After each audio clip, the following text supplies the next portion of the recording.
You are most welcome in our English course Learn English। तो ये हमारा lesson 12th है और हम सीख रहे हैं अनियमित क्रियाएं, इरेगुलर वर्ब्स, और इस टॉपिक का हमारा ये छठा भाग है, वर्ब्स 6।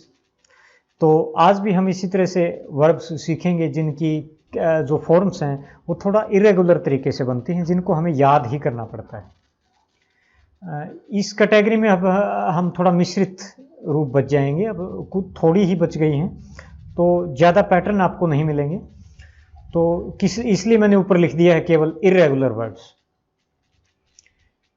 सिट बैठना, स्पिट थूकना, स्टैंड खड़ा होना, स्ट्राइक चोट करना, डिग खोदना, विन जीतना। बहुत महत्वपूर्ण वर्ब्स हैं। सिट, सैट, सैट, दूसरी और तीसरी फॉर्म एक समान। स्पिट, स्पैट, स्पैट, दूसरी और तीसरी एक समान। और इन दोनों वर्ब्स के रूप जो हैं बिल्कुल एक तरह से बन रहे हैं। Sit, sat, sat, spit, spat, स्पैट, बिल्कुल एक जैसे हैं। तो सैट बैठा और सैट बैठा बैठा हुआ, और स्पैट थूका और स्पैट थूका गया। स्टैंड, स्टूड, स्टूड, दूसरी और तीसरी फॉर्म्स एक जैसी हैं। स्टूड खड़ा हुआ, स्टूड जो खड़ा हो चुका है। स्ट्राइक, स्ट्रक, स्ट्रक, स्ट्राइक चोट करना, स्ट्रक चोट की, स्ट्रक जिसको चोट की गई है, आहत शुद्ध हिंदी में आप कह सकते हैं। डिग, डग, डग, डिग खोदना, डग खोदा और डग खोदा गया। विन, वॉन, वॉन, विन जीतना, वॉन जीता, वॉन जिसे जीता गया है। शुद्ध हिंदी में कहें तो विजित आप कह सकते हैं। तो इसमें भी आप एक खास तरह का पैटर्न तो देख ही सकते हैं। एक पैटर्न अपने आप में है कि इन वर्ब्स में दूसरी और तीसरी फॉर्म्स एक जैसी हैं। Sit, sat, sat, spit, spat, spat, stand, stood, stood, strike, struck, struck, dig, dug, dug, win, won, won. इनको नोट कर लीजिए, फिर हम आगे बढ़ते हैं। आगे है hold, hang, sting, lie, be, have. Hold का अर्थ है पकड़ना या पकड़े रखना। हैंग लटकाना, स्टिंग डंक मारना। मधुमक्खी जब डंक मारती है तो उसके लिए कहेंगे स्टिंग। लाई लेटना, बी होना, हैव रखना। पीछे के पाठों में हम हैव का जो रखना अर्थ में, आई हैव ए कार, मेरे पास एक कार है, विशेषतः अर्थ देख चुके हैं। तो होल्ड, हेल्ड, हेल्ड, हैंग, हंग, हंग। होल्ड पकड़ना, हेल्ड पकड़ा, हेल्ड पकड़ा गया जिसे पकड़ लिया गया है। हैंग, हंग, हंग, हंग लटकाया और हंग लटकाया गया। स्टिंग, स्टंग, स्टंग, स्टंग डंक मारा और स्टंग डंक मारा हुआ जिसे डंक मारा गया है। लाई, ले, लेन, थोड़ा पैटर्न बदल गया। लाई लेटना, ले लेटा और लेन जिसे लेटाया गया है। बी वोज वर, दोनों फॉर्म होती हैं, और बीन तीसरी फॉर्म। बी होना, वाज वर था थे। बी के ऊपर तो हम विशेष रूप से एक वीडियो बनाएंगे, अभी आप इसको याद रख सकते हैं। इस तरह से ही आगे पूरा क्लियर हो जाएगा। एक पूरा लेसन ही इसको समर्पित करना पड़ेगा, बहुत महत्वपूर्ण वर्ब है।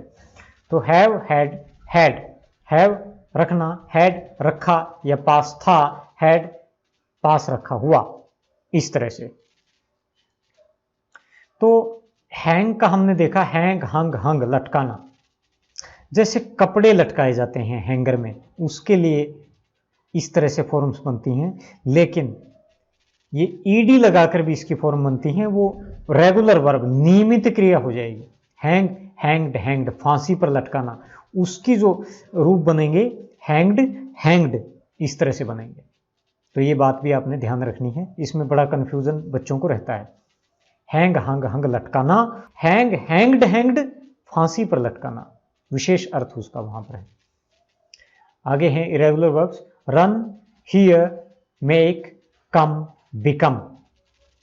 रन दौड़ना, हियर सुनना, मेक बनाना, कम आना, बिकम होना या बनना, कोई चीज बनना, कुछ बन जाना, बिकम कहेंगे।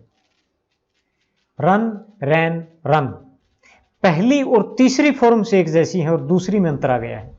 रन, रैन, रन, तभी तो इरेगुलर हैं, अनियमित हैं, इसीलिए इनको याद करना पड़ता है।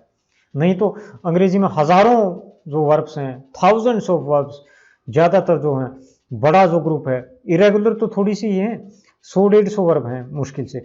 तो इरेगुलर जो रेगुलर हैं उनमें तो बस दूसरी और तीसरी में ईडी लगाना आपने, बस और कुछ करना ही नहीं है। तो run, ran, run, hear, heard, heard, इसको हियर्ड हियर्ड नहीं बोलेंगे, हर्ड, हर्ड, सुना, सुना गया। मेक, मेड, मेड, मेक बनाना, मेड बनाया और मेड बनाया गया। शुद्ध हिंदी में कहें तो निर्मित। मेड का तीसरी फॉर्म का अर्थ यहां पर होगा निर्मित। और हर्ड जो हियर की तीसरी फॉर्म है, उसकी शुद्ध हिंदी अगर हम करें तो श्रुत, सुना गया, ऐसा हम कह सकते हैं। कम, केम, कम, केम आया, कम आया गया, शुद्ध हिंदी में कहें तो आगत। बिकम, बिकेम, बिकम, बिकेम बना या हुआ, और बिकम जो हो चुका है, जो हुआ है, जो हो गया है, इस तरह से। इनको नोट डाउन कर लीजिए कॉपी में, वीडियो को रोक के फिर आगे बढ़ते हैं। आगे हैं, अब एक पैटर्न आपको दिखाई देगा। पहली जो वर्ब है उसमें आई मिलेगा आपको, आई मेन वोवल है।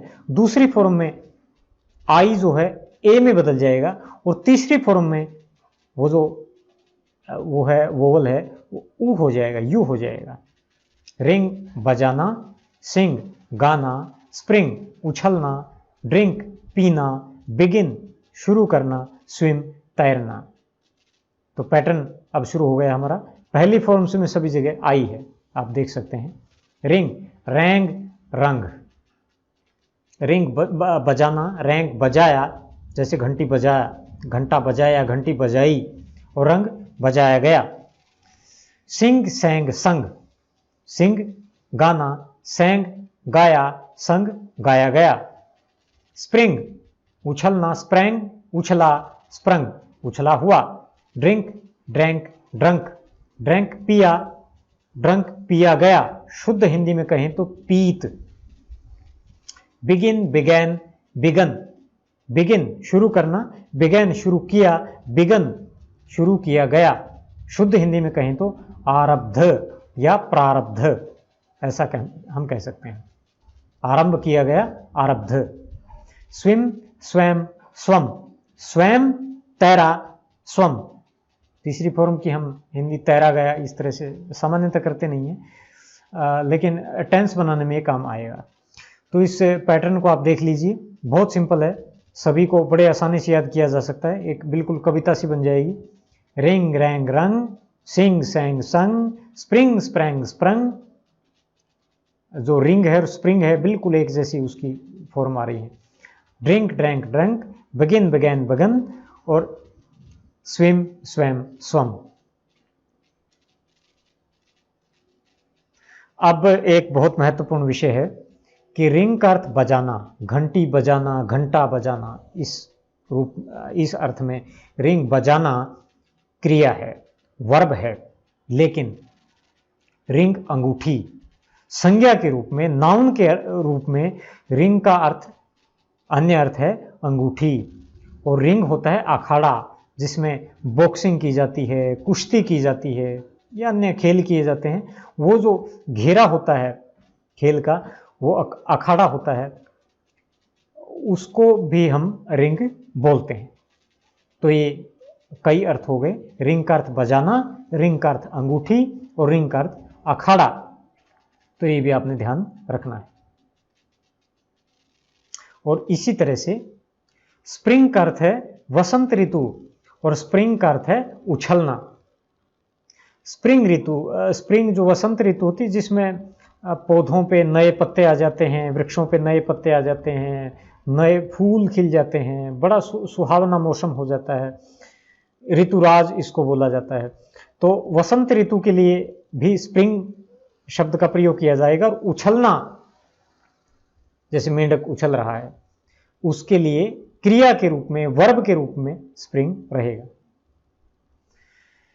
तो प्रिय विद्यार्थियों, आशा करता हूं आपको पाठ बड़ा रोचक लगा होगा और आनंद आया होगा। मिलते हैं अगले पाठ में, तब तक के लिए नमस्कार, जय हिंद।